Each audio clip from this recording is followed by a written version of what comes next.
Assalamualaikum warahmatullahi wabarakatuh. Perkenalkan, kami dari kelompok 1 ingin membahas tentang cerpen tukang pos dalam amplop. Nah, sebelum kita membahas, nah perkenalan dulu nih member-member kita nih. Ya. Dimulai dari Dahwan dulu nih. Perkenalkan, nama saya Muhammad Darmandi, absen 19. Perkenalkan, nama saya Destana Faladaya, absen 7. Perkenalkan, nama saya Beri Padaswara, absen 36. Perkenalkan, nama saya Excellent Sutanto, absen 9. Perkenalkan, nama saya Hoyrun Nisa dari absen 12. Nah, jadi di sini saya akan menerangkan identifikasi karya dari cerpen tukang pos dalam amplop. Nah, jadi pada tema utamanya ini kehidupan seseorang tukang pos dan hubungan manusia ini melalui surat. Tema ini juga seringkali melibatkan rasa keterhubungan, kesepian, ataupun juga kerinduan. Nah, yang tercermin melalui interaksi yang ditampilkan secara tidak langsung dalam bentuk surat-surat yang diantar. Lalu pada latar tempatnya ini biasanya di sebuah kota atau desa yang tenang, tempat di mana si tukang posnya ini menjalankan tugasnya, yaitu mengantarkan surat ke berbagai rumah. Nah, lalu pada latar waktunya itu, bisa saja tidak dijelaskan secara spesifik. Nah, tetapi latar waktu cerpen ini menggunakan era sebelum teknologi komunikasi modern. Ketika surat ini adalah cara utama untuk saling berkomunikasi pada jarak jauh. Lalu pada sudut pandang di sini umumnya si cerpennya ini dengan tema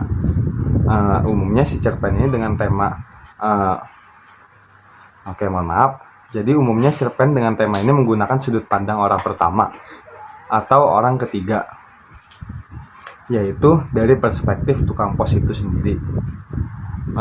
Dia tuh memberi pembaca akses langsung terhadap pemikiran dan perasaannya, serta pandangannya terhadap surat-surat yang ia antar.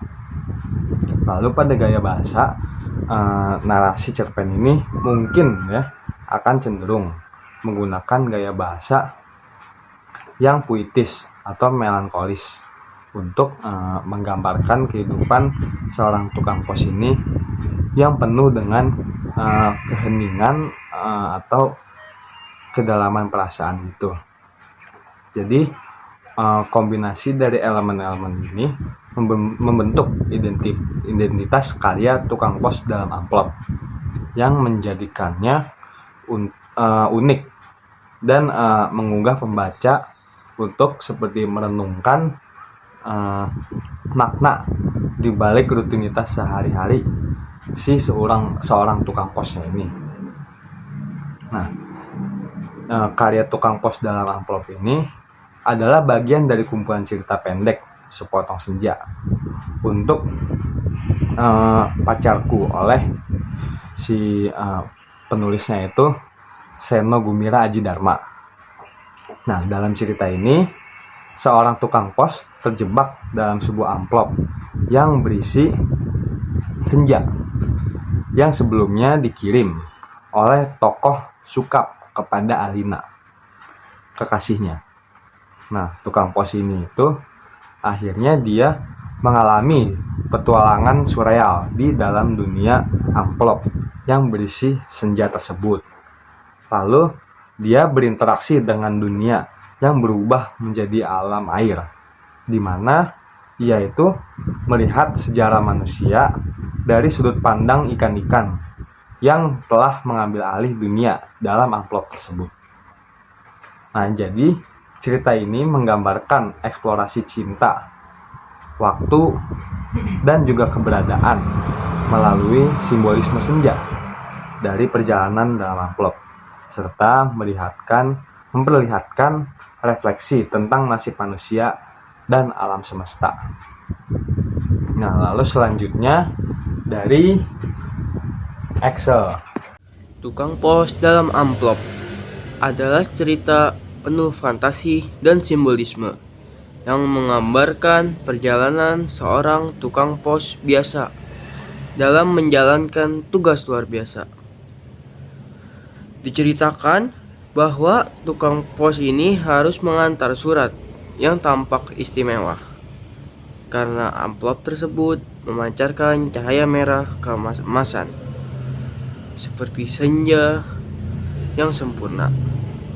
Surat ini meskipun kecil terasa sangat berat dan harus diantarkan ke alamat yang jauh dan sulit dijangkau.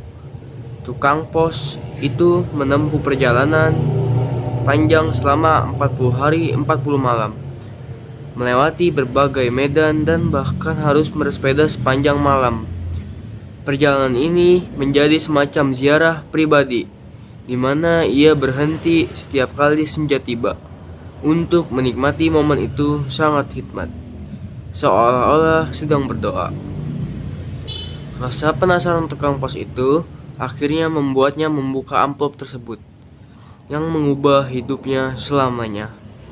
Di dalam amplop itu, ia tidak hanya menemukan senja, tetapi benar-benar tersedot ke dalamnya, memasuki dunia baru yang tampaknya berada di bawah air. Dalam dunia senja ini, ia berubah menjadi manusia ikan, makhluk yang bisa hidup di dalam air, dengan sisik di tubuhnya, selaput di antara jari-jarinya, dan sirip di punggungnya. Di dunia bawah air ini, tukang pos melihat matahari terbenam yang tidak pernah bergerak sepenuhnya tenggelam, sehingga cahaya senja yang merah keemasan selalu menyinari semesta di bawah air. Dalam dunia senja ini, ia menemukan sisa-sisa peradaban manusia yang tenggelam. Ia menjelajahi kota-kota yang telah berubah menjadi puing di dasar laut, dan mendapati dirinya menjadi bagian dari peradaban baru. Ia mulai membangun keluarga dan hidup berpinak-pinak dengan makhluk-makhluk air yang cerdas, menciptakan spesies baru. Melalui pengalaman ini, tukang pos mengisahkan pada keturunannya sejarah peradaban manusia, termasuk sifat deskriptif manusia yang tak terhindarkan. Makhluk-makhluk air itu merasa asing terdengar kisahnya, terutama ketika mereka mengetahui betapa manusia menghancurkan alam dengan cara yang mereka tidak bisa pahami. Pada satu titik, keturunan tukang pos mulai penasaran akan dunia di luar amplop itu. Namun, ia memperingatkan mereka tentang bahaya meninggalkan dunia air tanpa mengetahui apa yang menanti di luar. Meskipun mereka ingin mencari dunia yang lebih luas, tukang pos menyadari bahwa mereka akan menghadapi kematian. Jika nekat keluar dari amplop, mereka pun terpaksa menerima nasib hidup dalam amplop dan belajar dari kesalahan masa lalu manusia. Cerpen ini berakhir dengan tukang pos yang mendadak kembali ke dunia nyata.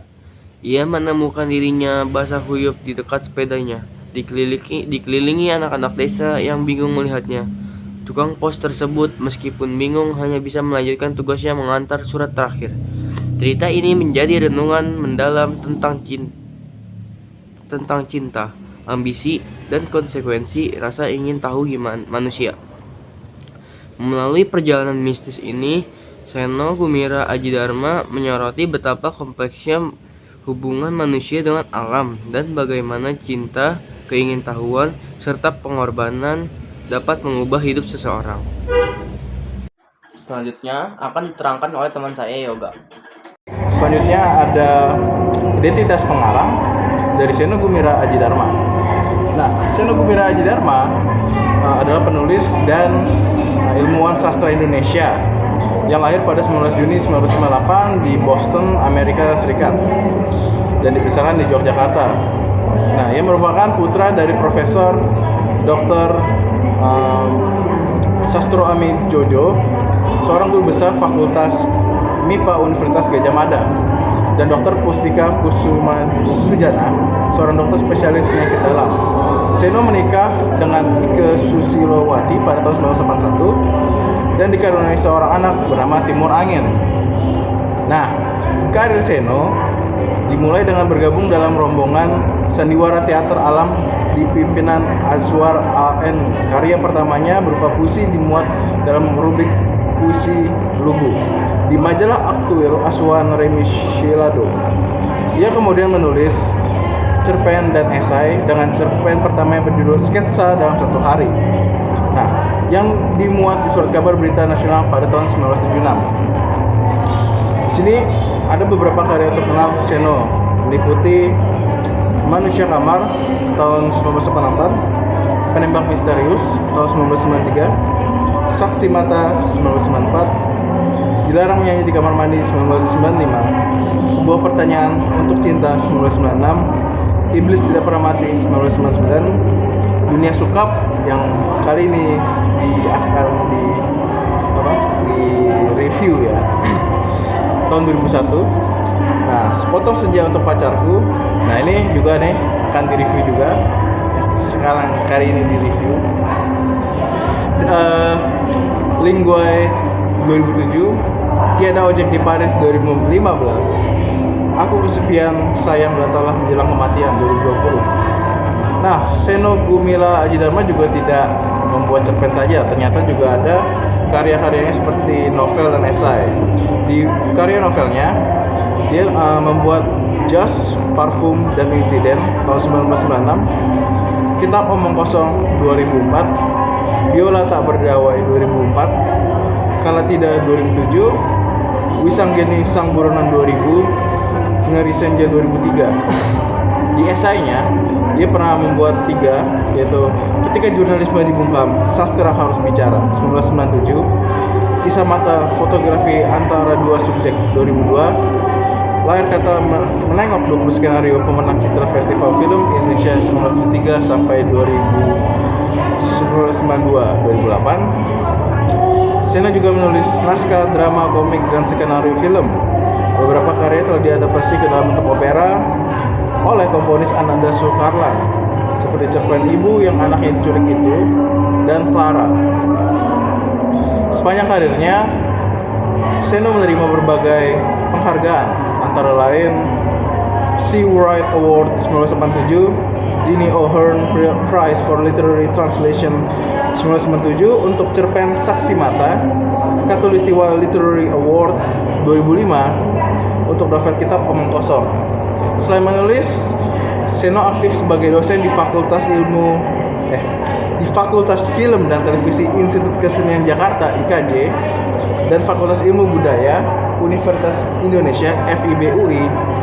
Ia juga pernah menjabat sebagai rektor IKJ periode 2016 sampai 2020. Nah, selanjutnya akan kelebihan dan kekurangan dari cerpen Tukang Pos dalam amplop. Ya, benar. Oke, baik. Jadi dimulai dari siapa dulu nih? Siapa dulu? Eko. Oke, Eko. Oke, ada Eko.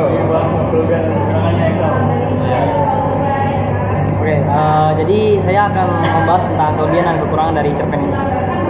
Kelebihannya di sini ada alur cerita yang menarik, menggunakan teknik flashback yang membantu pembaca memahami latar belakang tokoh utama. Di sini kekurangannya ada pengembangan konflik yang kurang tajam, seperti konflik internal. Tokoh bisa digali lebih dalam. Oke, lanjut. Akan dibacakan oleh silakan.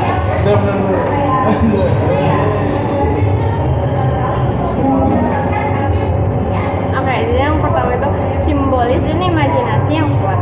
Karena cerpen ini menggunakan banyak simbol seperti tukang pos dalam amplop yang bisa diinterpretasikan dengan berbagai cara. Hal ini memperkaya pembaca karena pembaca bisa menemukan berbagai makna tersembunyi dan menafsirkan cerita sesuai sudut pandang masing-masing. Terus yang kedua tuh pendekatan surrealis. Karena cerita yang bersifat surrealis membuat cerpen ini unik. Membaca dibawa ke dalam dunia imajinasi yang penuh teka-teki sehingga cerpen ini memberikan pengalaman membaca yang menarik dan berbeda. Terus juga buat kekurangannya itu, yang pertama itu sulit dipahami bagi pembaca umum karena cerpen ini dipenuhi dengan simbolisme dan metafora. Beberapa pembaca mungkin merasa sulit memahami makna yang ingin disampaikan. Cerpen ini terasa membingungkan.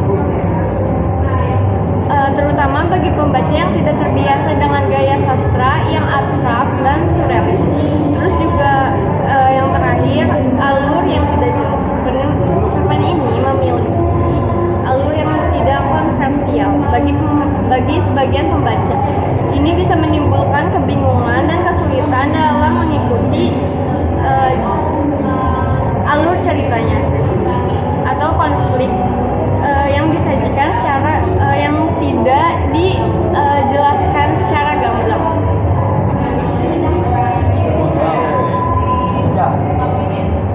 Baik, keunggulannya ya menurut saya nih keunggulannya tuh cerita ini sedikit membuat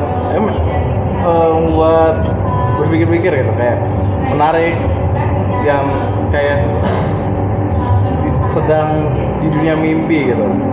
Tapi ya fantasi, ya. Tapi juga karena seperti mimpi gitu, juga kadang juga susah untuk ditebak. Jadi kayak alurnya tuh Susah ditebak-tebak. iya susah ditebak. Jadi nggak dia tidak terduga karena rasanya kayak mimpi aja gitu. Nah, gimana nih? Ya, Jadi menurut saya cerpen ini kelebihannya penggunaan realisme magis yang menarik. Si Danarto ini menggabungkan unsur magis dalam kehidupan sehari-hari dengan apik. Terus si Danarto ini kayak menciptakan suasana yang unik dan imajinatif. Hal ini membuat cerita terasa segar dan berada di cerita-cerita pendek konvensional seperti yang kita sudah baca. Cerita ini kan kayak berimajinatif banget ya, si tukang amplopnya ini kan, si tukang pos amplop. Iya, benar. Dia jadi kayak Ini ngebayangin yang diisi Iya. dalam amplop itu. Ya. Dan kita tuh susah banget buat nebak-nebak Nah. isinya kok. jadi cerpennya tuh susah banget buat Susah untuk dicerna ya. Iya, dipahami. Jadi harus bener banget dibaca, dibaca benar-benar dibaca. Kalau nggak dipahami itu nggak bakal ngerti Nah. cerita alurnya gimana. Nah, saya lanjut ya. Lanjut ya. Ya, menurut kekurangan saya nih, kekurangan dari cerpen ini menurut saya alurnya ini nggak bisa mudah dipahami ya. Terus alur cerita ini abstrak dan tidak konvensional, membuat sebagian pembaca mungkin terasa kebingungan dengan tidak adanya urutan logis yang jelas. Ya, selanjutnya akan dilanjut oleh teman saya. Ayo deh, Pak. Ayo, Bim. Nah, jadi di sini cerpen ini alurnya itu sangat menarik ya. Nah, alur cerita yang tidak biasa ini juga dimana diulang kayak tukang posnya ini itu kayak mengembara di dalam amplopnya itu. Nah, membuat si pembicara ini bakal penasaran, terus bakal pengen banget nih ngebaca terus cerpennya. Nah, lalu di sini ada kekurangannya juga dari tema cinta yang selalu bikin rumit. Nah, jadi penafsiran cinta dalam cerita ini itu bisa jadi sangat kompleks. Jadi ini kekompleksannya ini jadi bisa membuat pembaca ini sangat sulit untuk merasakan hubungan emosional yang sangat sederhana. Jadi kita ini harus terutama menganalisis bagaimana tema percintaan yang sedang yang terjadi dalam cerpen ini harus kita analisis dengan jelas, terutama di cerpen si tukang pos dalam amplop ini. Nah, lalu selanjutnya ada siapa nih? Udah selesai. Ada lagi nggak nih tambahnya buat Yoga, Desta, Nisa, Excel? Nggak ada ya? Nggak ada. Cukup. Jadi pokoknya cerita ini harus dipahami baik-baik ya teman-teman. Baik. Teman-teman Karena harus susah ditebak. ya susah itu pokoknya baca ulang-ulang terus. Oke, bagus dah buat tukang pos ini, mantap. Karena imajinasinya tuh keren. Ya, keren banget. Keren, Ah. aplikasinya keren. Dan ini sangat rekomendasi banget Ya, buat kalian yang rekomendasi. pengen baca Betul. yang terutama cerpen yang sangat menarik, alur susah ditebak. Nah, Dimana yang suka orang-orang yang suka berimajinasi. Saya Muhammad dari Pandi akan mengakhiri video ini. Tapi sebelum ini saya akan memberikan kesimpulan, saran dan rekomendasi untuk orang-orang yang ingin membaca cerpen ini. Cerpen apa sih? Cerpen Tukang Pos dalam Amplop karya Seno Gumira Aji Dharma. Jadi kesimpulan dari cerpen ini, dia itu menggunakan alur yang melibatkan unsur surrealisme dan simbolisme, menciptakan sebuah kisah yang memadukan realitas dan imajinasi dengan sangat erat. Karakter utama si tukang pos ini terjebak dalam amplop berisi sepotong senja yang dikirimkan Sukap untuk Alina. Amplop ini bukan cuman sekedar media pengirim surat, tapi si amplop ini ruang yang menyimpan dimensi lain ke sebuah dunia senja yang penuh pesona sekaligus misterius. Keberadaan si tukang pos ini yang terjebak di dalam amplop menggambarkan bagaimana rasa ingin tahu dan hasrat manusia terhadap keindahan seringkali membuat mereka tidak sadar akan resiko atau bahaya yang memungkinkan mengintai. Hal ini juga menunjukkan sisi manusia yang tak pernah puas dengan apa yang tampak di permukaan, sehingga mudah terperangkap dalam hal-hal yang sebenarnya di luar kendali. Akibatnya tukang pos terjebak dalam waktu yang tak terbatas, kehilangan hubungan dengan realitas dan terlupakan oleh dunia di luar amplop. Jadi si tukang pos ini dia ngehayal yang isi amplop ini, dia sampai kayak lupa ngirim si surat ini buat ke Sukap sama Alina kan. Iya. Lanjut, cerpen ini juga mengandung kritik terhadap keinginan manusia yang berlebihan untuk mengejar apa yang tidak bisa dimiliki sepenuhnya. Di satu sisi, Sukap mencintai Alina begitu mendalam hingga ia memberanikan memotong sepotong senja di sisi lain, tindakan ini menimbulkan kekacauan yang tak terduga. Si Sukap nggak sih yang ngasihnya? Iya. Jadi si Sukap ini terlalu obses suka sama si Alina. Jadi dampaknya negatif buat si Alina dan juga si Sukap. Saran dari saya nih, kalau mau membaca cerpen ini agar lebih paham, harus memperhatikan elemen-elemen simbolis yang kayak senja di dalam amplop dapat dimaknai sebagai perwujudan keindahan cinta dan kebebasan yang ingin dirasakan seseorang. Tetapi justru menjerat mereka yang tidak waspada. Pembaca disarankan untuk menghubungkan ini dengan kehidupan nyata. Bagaimana keinginan yang terlihat sepele dapat berujung pada suatu yang tidak diharapkan. Cerpen ini juga menyampaikan pesan yang implisit tentang waktu dan keterbatasan manusia.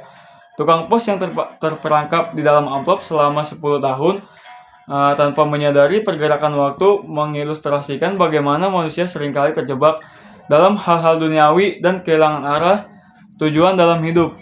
Seperti yang saya bilang tadi, si tukang pos ini dia itu terjebak dalam amplop, dalam isi amplop itu. Dia jadi kayak mikirin yang di dalam amplop itu sampai lupa waktu, sampai lupa ngirim surat buat si Sukap sama Alena. Rekomendasi untuk saya agar bisa menikmati karya ini, pembaca direkomendasikan membaca seluruh trilogi Sepotong Senja untuk Pacarku karena kisah-kisah tersebut saling berkaitan dan memperkuat tema-tema yang disajikan Seno.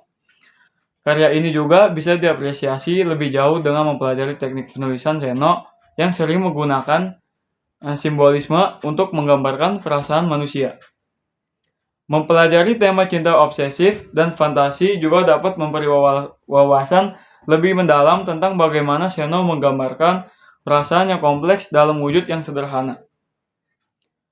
Pembaca juga direkomendasikan untuk membaca cerita-cerita bertema surrealis lainnya atau karya sastra yang mengeksplorasi waktu seperti novel-novel karya Haruki Murakami yang sering menghadirkan dimensi waktu dan realitas yang kabur.